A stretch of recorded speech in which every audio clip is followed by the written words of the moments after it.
ಎಲ್ಲರಿಗೂ ನಮಸ್ಕಾರ.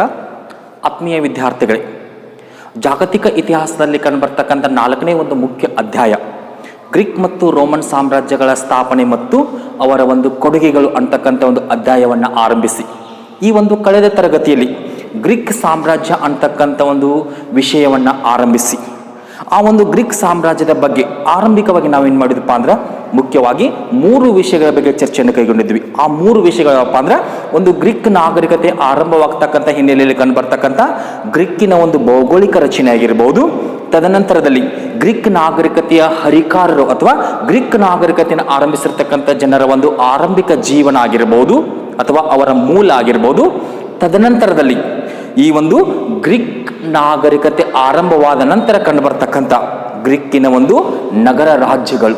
ಹೀಗೆ ಈ 3 ವಿಷಯಗಳ ಬಗ್ಗೆ ಏನು ಮಾಡಿದಪ್ಪ ಅಂದ್ರೆ ವಿವರ ಸಹಿತವಾಗಿರ್ತಕ್ಕಂಥ ಒಂದು ಚರ್ಚೆಯನ್ನು ಕೈಗೊಂಡಿದ್ವಿ.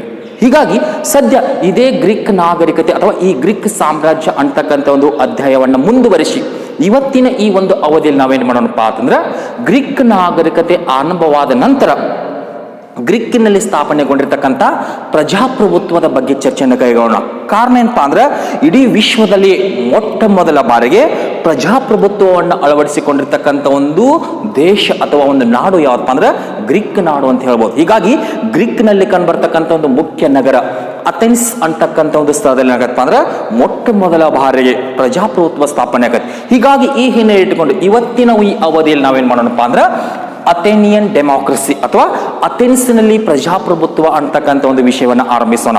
ಇನ್ನು ಈ ಅಥೆನ್ಸ್ನಲ್ಲಿ ಪ್ರಜಾಪ್ರಭುತ್ವ ಅಂತಕ್ಕಂಥ ವಿಷಯವನ್ನು ಆರಂಭಿಸಕ್ಕಿಂತ ಮುಂಚೆ ಇದೇ ಒಂದು ಗ್ರೀಕ್ ನಾಗರಿಕತೆ ತೆಗೆದುಕೊಂಡಾಗ ಇಲ್ಲಿ ಕೇವಲ ಸಾಮ್ರಾಜ್ಯಗಳಾಗಲಿ ಈ ಒಂದು ಪ್ರಜಾಪ್ರಭುತ್ವ ವ್ಯವಸ್ಥೆಯಲ್ಲಿ ಮಾತ್ರ ಕಂಡು ಬರುವುದು ಅಷ್ಟೇ ಅಲ್ಲದೆ ಇದೇ ಗ್ರೀಕರನ್ನು ತೆಗೆದುಕೊಂಡಾಗ ಇವರು ಸಾಂಸ್ಕೃತಿಕ ಕ್ಷೇತ್ರಕ್ಕೆ ಸಂಬಂಧಿಸಿದಂತೆ ಇಡೀ ವಿಶ್ವಕ್ಕೆ ಏನ್ ಮಾಡ್ತಾರಪ್ಪ ಅಂದ್ರೆ ಅಪಾರವಾಗಿರ್ತಕ್ಕಂಥ ಒಂದು ಕೊಡುಗೆಯನ್ನು ಕೊಡ್ತಾರೆ. ಕಾರಣ ಏನಪ್ಪ ಅಂತಂದ್ರೆ ಕಲೆ ಆಗಿರ್ಬೋದು, ತತ್ವಶಾಸ್ತ್ರ ಆಗಿರ್ಬೋದು, ಇತಿಹಾಸ ಆಗಿರ್ಬೋದು, ವಿಜ್ಞಾನ ಆಗಿರ್ಬೋದು, ಗಣಿತ ಆಗಿರ್ಬೋದು, ಕ್ರೀಡಾ ಕ್ಷೇತ್ರ ಆಗಿರ್ಬೋದು, ಹೀಗೆ ಈ ಒಂದು ಎಲ್ಲ ಕ್ಷೇತ್ರಗಳಲ್ಲಿ ಈ ಒಂದು ಗ್ರೀಕರು ಏನ್ ಮಾಡ್ತಾರಪ್ಪ ಅಂದ್ರೆ ಅಪಾರವಾಗಿರ್ತಕ್ಕಂಥ ಒಂದು ಕೊಡುಗೆಯನ್ನು ಕೊಡ್ತಾರೆ. ಉದಾಹರಣೆಗೆ ಪ್ರಪಂಚದಲ್ಲಿ ನಾವು ಏನು ಮಹಾನ್ ವ್ಯಕ್ತಿಗಳಂತ ಕರೆಸ್ಕೊಳ್ತೀವಲ್ಲ ಆ ಮಹಾನ್ ವ್ಯಕ್ತಿಗಳಲ್ಲಿ ಅನೇಕ ಜನರು ಈ ಒಂದು ಗ್ರೀಕ್ ದೇಶಕ್ಕೆ ಸಂಬಂಧಿಸಿರ್ತಕ್ಕಂಥ ವ್ಯಕ್ತಿಗಳು ಅಂತ ಹೇಳ್ಬೋದು. ಉದಾಹರಣೆಗೆ ತತ್ವಶಾಸ್ತ್ರ ಕ್ಷೇತ್ರಕ್ಕೆ ಸಂಬಂಧಿಸಿದಂತೆ ಕಂಡುಬರ್ತಕ್ಕಂಥ 3 ಜನ ತತ್ವಜ್ಞಾನಿಗಳು, ಸಾಕ್ರೆಟಿಸ್ ಆಗಿರ್ಬೋದು, ಅವನ ಶಿಷ್ಯ ಪ್ಲೇಟೋ ಆಗಿರ್ಬೋದು, ಅವನ ಶಿಷ್ಯ ಅರಿಸ್ಟಾಟಲ್ ಆಗಿರ್ಬೋದು, ಹೀಗೆ ಈ 3 ಜನ ತತ್ವಜ್ಞಾನಿಗಳು ಕಂಡುಬರ್ತಕ್ಕಂಥ ಒಂದು ದೇಶ ಅಂದಾಗ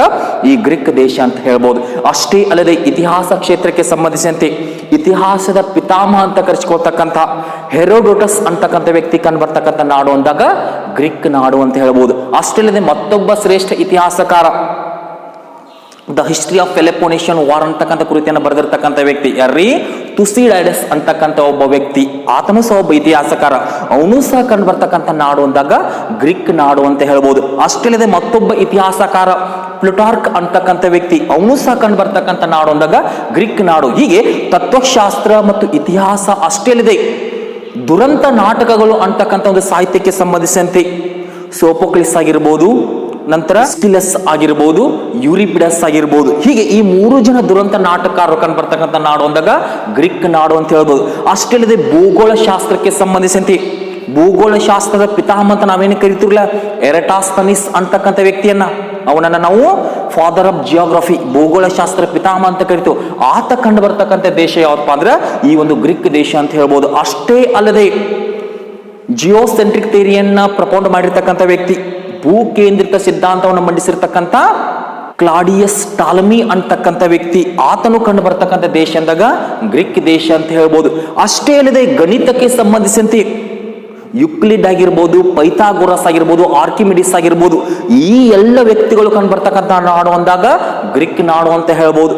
ಅಷ್ಟೇ ಅಲ್ಲದೆ ವೈದ್ಯಶಾಸ್ತ್ರಕ್ಕೆ ಸಂಬಂಧಿಸಿದಂತೆ ಜಗತ್ತಿನ ವೈದ್ಯಶಾಸ್ತ್ರ ಪಿತಾಮಹ ಅಂತ ಕರಿತಿರಲ್ಲ ಫಾದರ್ ಆಫ್ ಮೆಡಿಸಿನ್ ಹಿಪ್ರೋಕ್ರೆಟಿಸ್ ಅಥವಾ ಹಿಪೋಕ್ರೆಟಿಸ್ ಅಂತಕ್ಕಂಥ ವ್ಯಕ್ತಿಯನ್ನ, ಆ ಹಿಪೋಕ್ರೆಟಿಸ್ ಕಂಡು ಬರ್ತಕ್ಕಂಥ ಒಂದು ನಾಡು ಯಾರಪ್ಪ ಅಂದ್ರೆ ಇದೇ ಗ್ರೀಕ್ ದೇಶ ಅಂತ ಹೇಳ್ಬೋದು.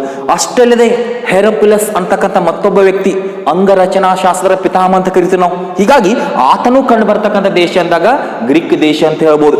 ಮತ್ತೆ ಅಷ್ಟೇ ಅಲ್ಲದೆ ಇಡೀ ವಿಶ್ವದಲ್ಲಿ ಮೊಟ್ಟ ಮೊದಲ ಬಾರಿಗೆ ಒಲಿಂಪಿಕ್ ಕ್ರೀಡೆಯನ್ನು ಆರಂಭಿಸಿರ್ತಕ್ಕಂಥ ಒಂದು ಕೀರ್ತಿ ಇದೇ ಗ್ರೀಕರಿಗೆ ಸಲ್ಲುತ್ತೆ. ಅಷ್ಟೇ ಅಲ್ಲದೆ ಇಡೀ ವಿಶ್ವವನ್ನೇ ಆಳ್ವಿಕೆ ಮಾಡತಕ್ಕಂಥ ಮೊಟ್ಟ ಮೊದಲ ಸರ್ವಾಧಿಕಾರಿ ಅಲೆಕ್ಸಾಂಡರ್ ಮಹಾಶಯ ಅಂತಕ್ಕಂಥ ವ್ಯಕ್ತಿ ಕಂಡು ಬರ್ತಕ್ಕಂಥ ದೇಶ ಇದೇ ಗ್ರೀಕ್ ದೇಶ. ಹೀಗೆ ಇನ್ನೂ ಹಲವಾರು ರೀತಿಯಾಗಿ ಈ ಒಂದು ಗ್ರೀಕರು ಏನ್ ಮಾಡ್ತಾರಪ್ಪ ಅಂದ್ರ ಇಡೀ ವಿಶ್ವಕ್ಕೆ ತಮ್ಮದೇ ಆಗಿರ್ತಕ್ಕಂಥ ಒಂದು ಕೊಡುಗೆಯನ್ನು ಕೊಡ್ತಾರೆ. ಹೀಗಾಗಿ ಈ ಒಂದು ಎಲ್ಲ ವಿಷಯಗಳನ್ನ ತಿಳಿದುಕೊಳ್ಳೋ ಸಲುವಾಗಿ ನಾವೇನ್ ಮಾಡ್ತೀವಿ, ಸದ್ಯ ಈ ಒಂದು ಗ್ರೀಕ್ ಸಾಮ್ರಾಜ್ಯ ಅಂತಕ್ಕಂಥ ಒಂದು ವಿಷಯವನ್ನು ಚರ್ಚೆ ಮಾಡ್ತೀವಿ. ಹೀಗಾಗಿ ಸದ್ಯದ ಅವಧಿಯಲ್ಲಿ ಈ ಗ್ರೀಕ್ ಸಾಮ್ರಾಜ್ಯವನ್ನು ಅಧ್ಯಯನ ಮಾಡ್ತಕ್ಕಂಥ ಸಂದರ್ಭದಲ್ಲಿ ಆರಂಭಿಕವಾಗಿ ನಾವೇನ್ ಮಾಡೋಣಪ್ಪ ಅಂದ್ರ ಅಥೆನ್ಸ್ನಲ್ಲಿ ಪ್ರಜಾಪ್ರಭುತ್ವ ಅಂತಕ್ಕಂಥ ಒಂದು ವಿಷಯದ ಬಗ್ಗೆ ಚರ್ಚೆಯನ್ನು ಕೈಗೊಳ್ಳೋಣ.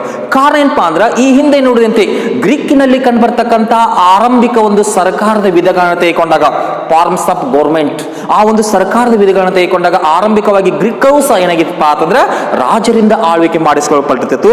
ಹೀಗೆ ಆ ರಾಜರಿಂದ ಆಳ್ವಿಕೆ ಮಾಡಿಸಿಕೊಳ್ಳಲ್ಪಟ್ಟಂತ ಸಂದರ್ಭದಲ್ಲಿ ತದನಂತರದ ಅವಧಿಯಲ್ಲಿ ಏನ್ ಮಾಡಿರಪ್ಪ ಅಂದ್ರ ಭೂಮಾಲೀಕರು ಮಧ್ಯಮ ವರ್ಗದ ಜನರ ಜೊತೆಗೆ ಕೂಡಿಕೊಂಡು ಗ್ರೀಕ್ನಲ್ಲಿ ಇರ್ತಕ್ಕಂಥ ಒಂದು ರಾಜ್ಯತ್ವವನ್ನು ಕೊನೆಗಾಣಿಸಿಬಿಟ್ರಿ.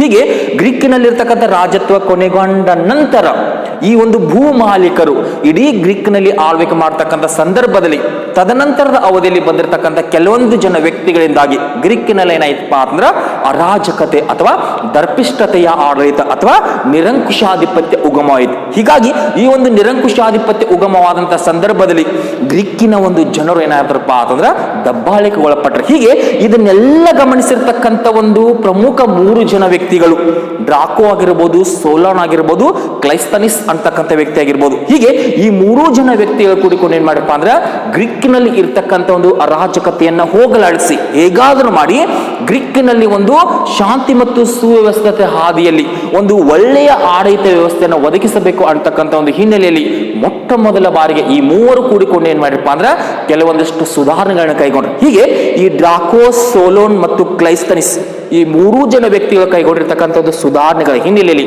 ಮೊಟ್ಟ ಮೊದಲ ಬಾರಿಗೆ ಅಥೆನ್ಸ್ ಅಂತಕ್ಕಂಥ ಒಂದು ಸ್ಥಳದಲ್ಲಿ, ಯಾವ ಸ್ಥಳದಲ್ಲಿ?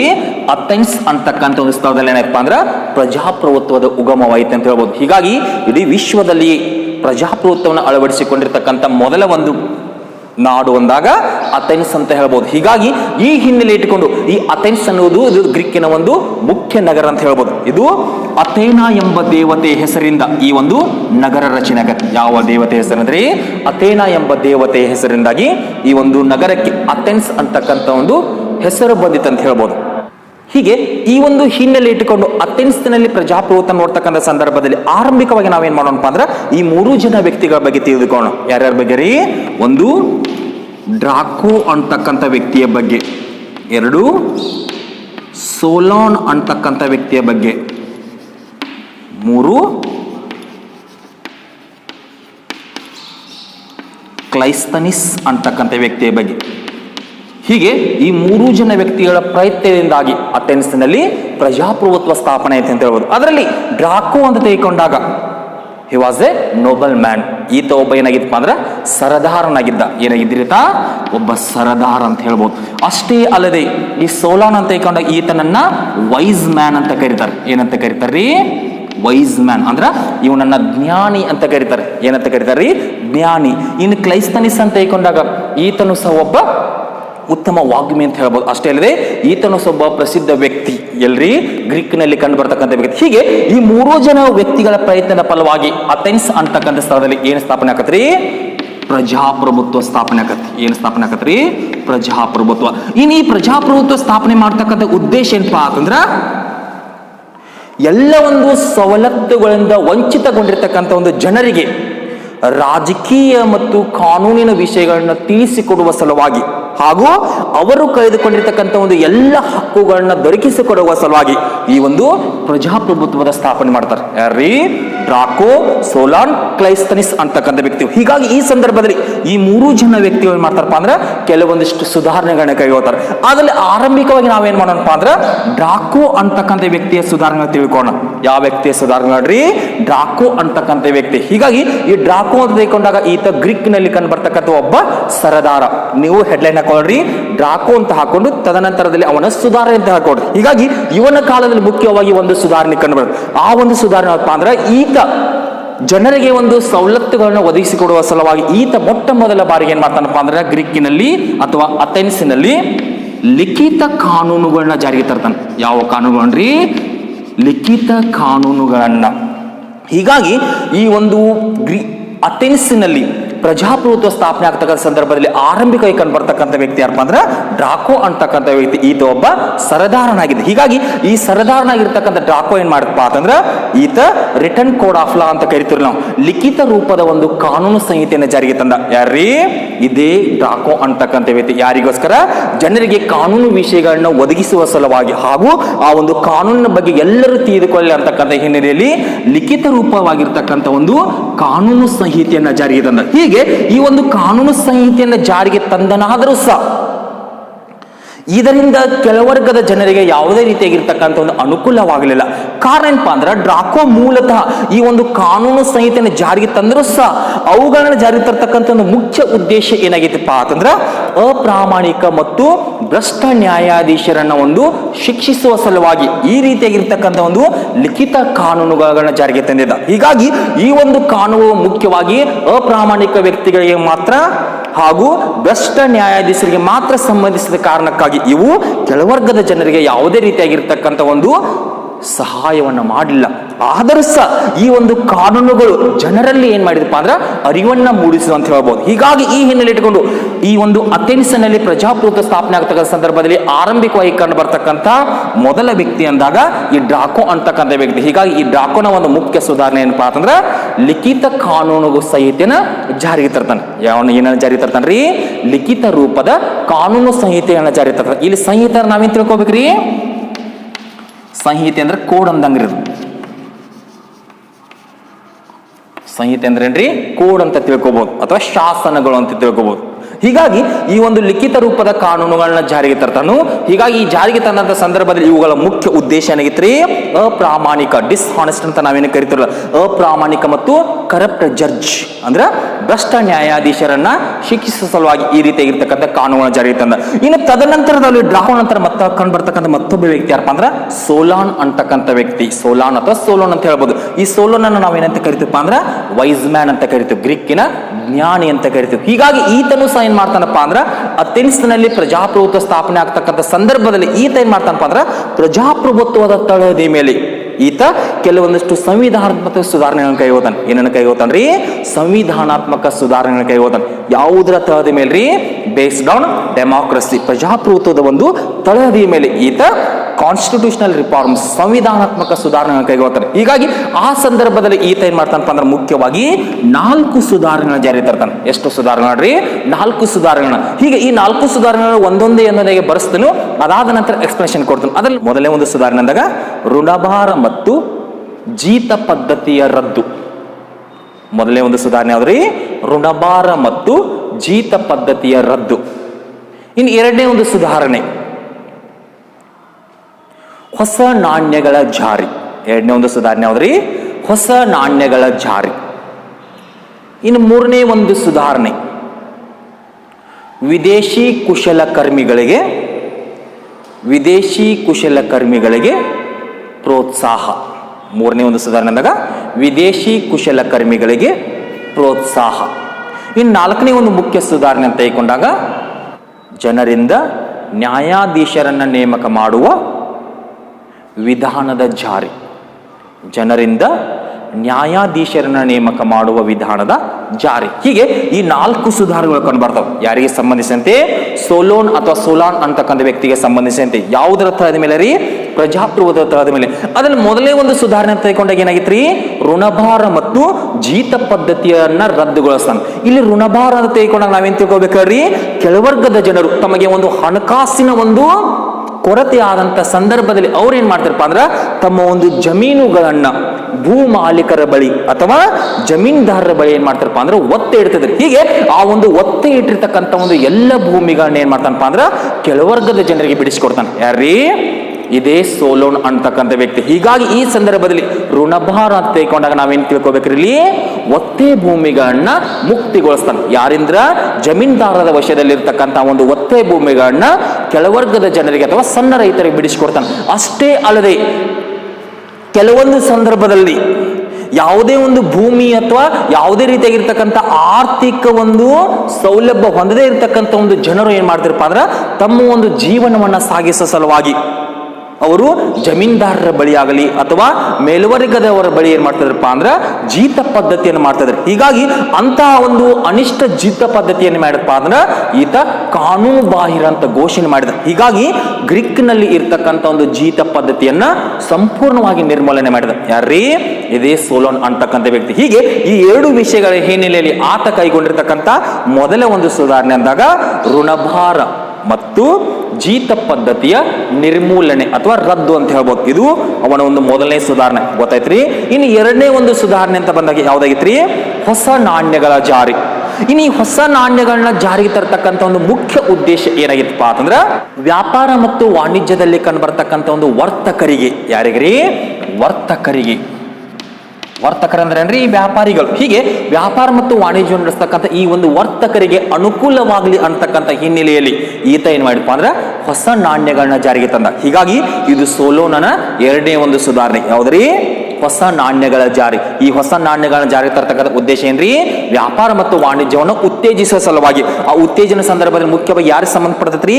ಈ ಒಂದು ವ್ಯಾಪಾರ ಮತ್ತು ವಾಣಿಜ್ಯ ನಡೆಸ್ತಕ್ಕಂಥ ಈ ಒಂದು ವರ್ತಕರಿಗೆ ಅನುಕೂಲವಾಗಲಿ ಅಂತಕ್ಕಂಥ ಹಿನ್ನೆಲೆಯಲ್ಲಿ ಆತ ಹೊಸ ನಾಣ್ಯಗಳನ್ನ ಜಾರಿಗೆ ತಂದ. ಇದು ಅವನ ಎರಡನೇ ಸುಧಾರಣೆ ಅಂತ ಹೇಳ್ಬೋದು. ಇನ್ನು ಮೂರನೇ ಒಂದು ಸುಧಾರಣೆ ತೆಗೆದುಕೊಂಡಾಗ ವಿದೇಶಿ ಕುಶಲಕರ್ಮಿಗಳಿಗೆ ಪ್ರೋತ್ಸಾಹ. ಉದಾಹರಣೆಗೆ ವಿದೇಶದಿಂದ ಬಂದಿರತಕ್ಕಂಥ ಒಂದು ಎಲ್ಲ ಕುಶಲಕರ್ಮಿಗಳಂದ್ರೆ ಏನ್ರಿ? ಸ್ವಂತ ಉದ್ಯೋಗಗಳನ್ನ ಮಾಡ್ತಕ್ಕಂಥ ವ್ಯಕ್ತಿಗಳು ಅಂತ ತಿಳ್ಕೋಬಹುದು, ಅಥವಾ ಸ್ವಂತ ಕೈ ಕಸುಬುಗಳನ್ನ ಹೊಂದಿರತಕ್ಕಂಥ ವ್ಯಕ್ತಿ ಅಂತ ತಿಳ್ಕೋಬಹುದು. ಉದಾಹರಣೆಗೆ ಕಂಬಾರ, ಕುಂಬಾರ, ಬಡಿಗ, ಅಕ್ಕಸಾಲಿಗ, ಬಣ್ಣ ಹಾಕುವ, ಕಲ್ಲು ಕಟಿಗ, ಒಡ್ಡ, ನೇಕಾರ, ಹೀಗೆ ಇನ್ನೂ ಹಲವಾರು ರೀತಿಯಾಗಿ ಸ್ವಂತ ಉದ್ಯೋಗ ಮಾಡ್ತಕ್ಕಂಥ ವ್ಯಕ್ತಿಗಳು ನಾವೇನಂತ ಕರಿತೀವಿ? ಕೈ ಕಸುಬುದಾರರು ಅಥವಾ ಕುಶಲಕರ್ಮಿಗಳು ಅಂತ ಹೇಳ್ತೀವಿ. ಹೀಗೆ ಈ ರೀತಿಯಾಗಿರ್ತಕ್ಕಂಥ ಸ್ವಂತ ಉದ್ಯೋಗಗಳನ್ನ ಮಾಡ್ತಕ್ಕಂಥ ಈ ವಿದೇಶಿ ವ್ಯಕ್ತಿಗಳಿಗೆ ಈತ ಏನ್ ಮಾಡಿದಪ್ಪ ಅಂತಂದ್ರ ಅಥೆನ್ಸ್ನಲ್ಲಿ ನೆಲೆಸಲಿಕ್ಕೆ ಅವಕಾಶವನ್ನ ಮಾಡಿಕೊಟ್ಟ. ಹೀಗಾಗಿ ಈ ಒಂದು ಹೊರದೇಶದ ವ್ಯಕ್ತಿಗಳಾದ್ರೂ ಸಹ ಆ ಹೊರದೇಶದ ವ್ಯಕ್ತಿಗಳು ಬಂದು ಈ ಒಂದು ಅಥೆನ್ಸ್ನಲ್ಲಿ ನೆಲೆಸಿ ಅವರು ತಮ್ಮ ಒಂದು ವ್ಯಾಪಾರ ಮತ್ತು ವಾಣಿಜ್ಯವನ್ನು ನಡೆಸಲಿಕ್ಕೆ ಅನುಮತಿಯನ್ನ ಮಾಡಿಕೊಟ್ಟ. ಹೀಗಾಗಿ ಆತ ಕೈಗೊಂಡಿರ್ತಕ್ಕಂಥ ಮೂರನೇ ಒಂದು ಸುಧಾರಣೆ ತೆಗೆದುಕೊಂಡಾಗ ವಿದೇಶಿ ಕುಶಲಕರ್ಮಿಗಳಿಗೆ ಪ್ರೋತ್ಸಾಹ ಅಂತ ಹೇಳ್ಬೋದು. ಇನ್ನು ನಾಲ್ಕನೇ ಒಂದು ಮುಖ್ಯ ಸುಧಾರಣೆ ತೆಗೆದುಕೊಂಡಾಗ ಆತ ಜನರಿಂದ ನ್ಯಾಯಾಧೀಶರ ನೇಮಕ ಮಾಡ್ತಕ್ಕಂಥ ಒಂದು ವಿಧಾನವನ್ನ ಜಾರಿಗೆ ತಂದ. ಕಾರಣ ಏನಪ್ಪಾ ಅಂದ್ರೆ ಈ ಹಿಂದಿನ ಒಂದು ನ್ಯಾಯಾಧೀಶರನ್ನ ತೆಗೆದುಕೊಂಡಾಗ ಆ ನ್ಯಾಯಾಧೀಶರು ಏನ್ ಮಾಡ್ತಾರಪ್ಪ ಅಂದ್ರೆ ಕೇವಲ ಮೇಲ್ವರ್ಗದವರಿಂದ ಅಥವಾ ಭೂ ಮಾಲೀಕರು ಮತ್ತು ಜಮೀನ್ದಾರರು ಅಥವಾ ರಾಜರಿಂದ ಹೀಗೆ ನೇರವಾಗಿ ಆಯ್ಕೆ. ಹೀಗಾಗಿ ಆ ಸಂದರ್ಭದಲ್ಲಿ ಅವರು ಕೇವಲ ಮೇಲ್ವರ್ಗದ ಜನತೆಗೆ ಮಾತ್ರ ತಮ್ಮ ಒಂದು ತೀರ್ಪುಗಳನ್ನ ಕೊಡ್ತಿದ್ರು ಅಂತ ಹೇಳ್ಬೋದು. ಅಷ್ಟೇ ಅಲ್ಲದೆ ಕೆಳವರ್ಗದ ಜನರಿಗೆ ಯಾವುದೇ ರೀತಿಯಾಗಿರ್ತಕ್ಕಂಥ ಒಂದು ಹಕ್ಕುಗಳನ್ನ ಒದಗಿಸ್ತಿರಲಿಲ್ಲ.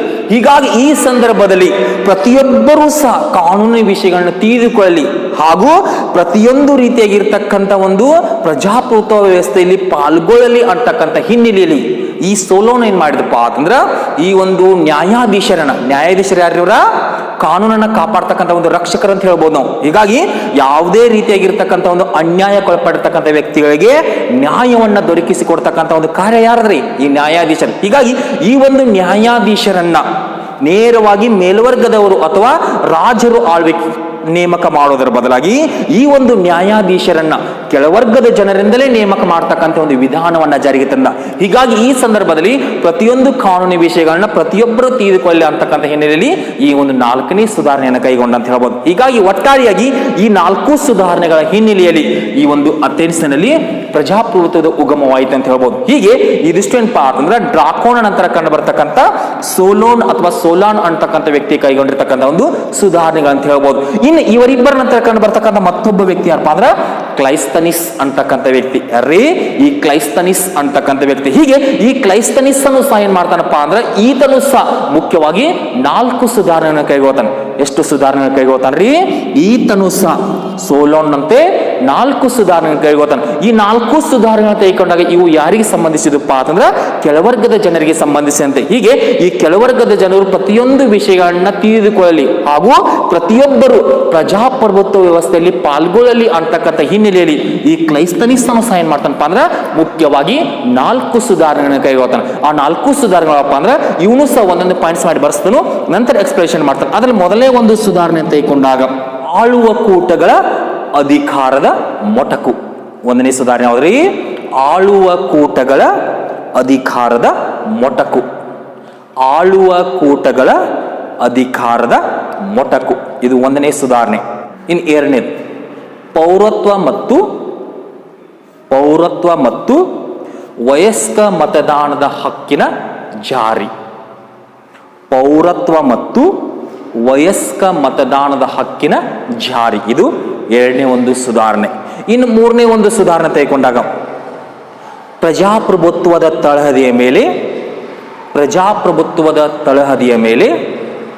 ರಾಜ್ಯದ ಪುನರ್ರಚನೆ. ಪ್ರಜಾಪ್ರಭುತ್ವದ ತಳಹದಿಯ ಮೇಲೆ ರಾಜ್ಯದ ಪುನರ್ರಚನೆ. ಹೀಗೆ ಈ 4 ಸುಧಾರಣೆಗಳು ಯಾರಿಗೆ ಸಂಬಂಧಪಡ್ತಾವಪ್ಪ ಅಂದ್ರೆ ಈ ಕ್ಲೈಸ್ತನಿಸ್ ಅಂತಕ್ಕಂಥ ವ್ಯಕ್ತಿಗಳಿಗೆ. ಹೀಗಾಗಿ ಈತನ ಸುಧಾರಣೆ ಸಹ ಒಂದೊಂದೇ ಚರ್ಚೆಯನ್ನು ಕೈಗೊಂಡ. ಅದರಲ್ಲಿ ಆರಂಭಿಕ ಮೊದಲನೇ ಒಂದು ಸುಧಾರಣೆ ತೆಗೆದುಕೊಂಡ ಯಾವ್ದಾಗಿತ್ತು ಹೇಳ್ರಿ? ಆಳುವ ಕೂಟಗಳ ಅಧಿಕಾರದ ಮೊಟಕು. ಅಂದ್ರ ಈ ಹಿಂದೆ ಗ್ರೀಕ್ ಅನ್ನ ಅಥವಾ ಅಥೆನ್ಸ್ ಅನ್ನ ಆಳ್ವಿಕೆ ಮಾಡ್ತಕ್ಕಂಥ ಮೇಲ್ವರ್ಗದ ಜನರ ಅಧಿಕಾರವನ್ನ ತೆಗೆದು ಹಾಕಿಬಿಟ್ಟ. ಕಾರಣ ಏನಪ್ಪಾ ಅಂದ್ರೆ ಕೇವಲ ಮೇಲ್ವರ್ಗದವರು ಮಾತ್ರ ಆಳ್ವಿಕೆ ಮಾಡದೆ ಪ್ರತಿಯೊಬ್ಬ ಜನರು ಸಹ ಶಾಸನ ಸಭೆಯ ಮುಖಾಂತರ ಆಯ್ಕೆಗೊಂಡು ಅವರು ಸಹ ಗ್ರೀಕಿನಲ್ಲಿ ಇರ್ತಕ್ಕಂಥ ಒಂದು ರಾಜಕೀಯ ವ್ಯವಸ್ಥೆಯಲ್ಲಿ ಪಾಲ್ಗೊಳ್ಳಲಿ ಅಂತಕ್ಕಂಥ ಒಂದು ಹಿನ್ನೆಲೆಯಲ್ಲಿ ವರ್ಗದವರಿಂದ ಕಂಡು ಬರ್ತಕ್ಕಂಥ ಒಂದು ಅಧಿಕಾರವನ್ನ ಏನ್ ಮಾಡಿದಪ್ಪ ಅಂದ್ರೆ ಸಂಪೂರ್ಣವಾಗಿ ಮೊಟಕುಗೊಳಿಸಿ ಅಂತ ಹೇಳ್ಬೋದು. ಇಲ್ಲಿ ಆಳುವ ಕೂಟಗಳಂತ ತಿಳ್ಕೊಂಡ ನಾವೇನು ತಿಳ್ಕೊಬೇಕ್ರಿ? ರೂಲಿಂಗ್ ಕ್ಲಾಸ್, ಮೇಲ್ವರ್ಗದವರು ಕೆಳವರ್ಗದ ಜನರ ಮೇಲೆ ದಬ್ಬಾಳಿಕೆ ಮಾಡೋದ್ರ ಮುಖಾಂತರ ತಮ್ಮ ಒಂದು ಆಳ್ವಿಕೆ ನಡೆಸಿದ್ರು. ಹೀಗೆ ಇಂಥ ಒಂದು ಪದ್ಧತಿ ಏನ್ ಮಾಡಿದಪ್ಪ ಅಂದ್ರ ಈ ಕ್ಲೈಸ್ತನಿಸ್ ಏನ್ ಮಾಡಿದಪ್ಪ ಅಂದ್ರ ತೆಗೆದು ಹಾಕಿಬಿಟ್ಟ. ಇದು ಮೊದಲನೇ ಒಂದು ಸುಧಾರಣೆ ಅಂತ ಹೇಳ್ಬೋದು. ಇನ್ನು ಎರಡನೇ ಒಂದು ಸುಧಾರಣೆ ತೆಗೆದುಕೊಂಡಾಗ ಕೇವಲ ಆಳುವ ಕೂಟಗಳ ಅಧಿಕಾರವನ್ನ ಮೊಟಕು ಅಂದ್ರೆ ಇಲ್ಲಿ ಏನ್ರಿ? ತೆಗೆದು ಹಾಕುವುದಂದರ್ಥ. ಹೀಗೆ ಈ ಒಂದು ಆಳುವ ಕೂಟಗಳ ಅಧಿಕಾರವನ್ನ ತೆಗೆದು ಹಾಕುವುದು ಅಷ್ಟಲ್ಲದೆ ಇದೇ ಕೆಳವರ್ಗದ ಜನರಿಗೆ ಎಲ್ಲ ರೀತಿಯಾಗಿರ್ತಕ್ಕಂಥ ಒಂದು ಸವಲತ್ತುಗಳನ್ನ ಒದಗಿಸುವ ಸಲುವಾಗಿ ಏನ್ ಮಾಡಿದಪ್ಪ ಅಂದ್ರ ಪೌರತ್ವದ ಹಕ್ಕನ್ನ ಜಾರಿಗೆ ತಂದ. ಸಿಟಿಜನ್ಶಿಪ್ ರೈಟ್ಸ್ ಅಂತ ನಾವೇನು ಕರಿತಿರಲ್ಲ, ಪೌರತ್ವದ ಹಕ್ಕು. ಹೀಗೆ ಈ ಒಂದು ಗ್ರೀಕಿನ ಪೌರತ್ವವನ್ನು ಪಡೆದುಕೊಳ್ಳುವ ಸಲುವಾಗಿ ಈ ಒಂದು ಕೆಳವರ್ಗದ ಜನರಿಗೋಸ್ಕರ ಹಾಗೂ ಮಧ್ಯಮ ವರ್ಗದ ಜನರಿಗೋಸ್ಕರ ಏನ್ ಮಾಡಿದಪ್ಪ ಅಂತಂದ್ರ ಪೌರತ್ವದ ಹಕ್ಕನ್ನ ಜಾರಿಗೆ ತಂದ. ಅಷ್ಟೇ ಅಲ್ಲದೆ ಅವರು ಸಹ ಎಲ್ಲ ರೀತಿಯಾಗಿರ್ತಕ್ಕಂಥ ಒಂದು ರಾಜಕೀಯ ವಿಷಯಗಳನ್ನ ತಿಳಿದುಕೊಳ್ಳಿ ಅಂತಕ್ಕಂಥ ಹಿನ್ನೆಲೆ ಅವರಿಗೆ ವಯಸ್ಕ ಮತದಾನ ಪದ್ಧತಿಯನ್ನ ಜಾರಿಗೆ ತಂದ. ಯಾವ ಪದ್ಧತಿ ಅಂದ್ರೆ ವಯಸ್ಕ ಮತದಾನದ ಪದ್ಧತಿಯನ್ನು. ಹೀಗೆ ಒಟ್ಟಾರೆಯಾಗಿ ಈ ಕ್ಲೈಸ್ತನಿಸ್ ಅಂತಕ್ಕಂಥ ವ್ಯಕ್ತಿ ಏನ್ ಮಾಡಿದಪ್ಪ ಅಂದ್ರ ಪೌರತ್ವ ಮತ್ತು ವಯಸ್ಕ ಮತದಾನ ಪದ್ಧತಿಯನ್ನು ಜಾರಿ ತಂದು ಜನರು ಕಳೆದುಕೊಂಡಿರ್ತಕ್ಕಂಥ ಒಂದು ಎಲ್ಲ ಹಕ್ಕುಗಳನ್ನ ಪಡೆದುಕೊಳ್ಳುವಲ್ಲಿ ಒಂದು ಉತ್ತಮವಾಗಿರ್ತಕ್ಕಂಥ ಕಾರ್ಯನಿರ್ವಹಿಸಿದೆ ಅಂತ ಹೇಳ್ಬೋದು. ಇನ್ನು ಮೂರನೇದಾಗಿ ಈತ ಕೈಗೊಂಡಿರ್ತಕ್ಕಂಥ ಮತ್ತೊಂದು ಸುಧಾರಣೆ ಅಂದ್ರೆ ಪ್ರಜಾಪ್ರಭುತ್ವದ ತಳಹದಿಯ ಮೇಲೆ ರಾಜ್ಯದ ಪುನರ್ರಚನೆ.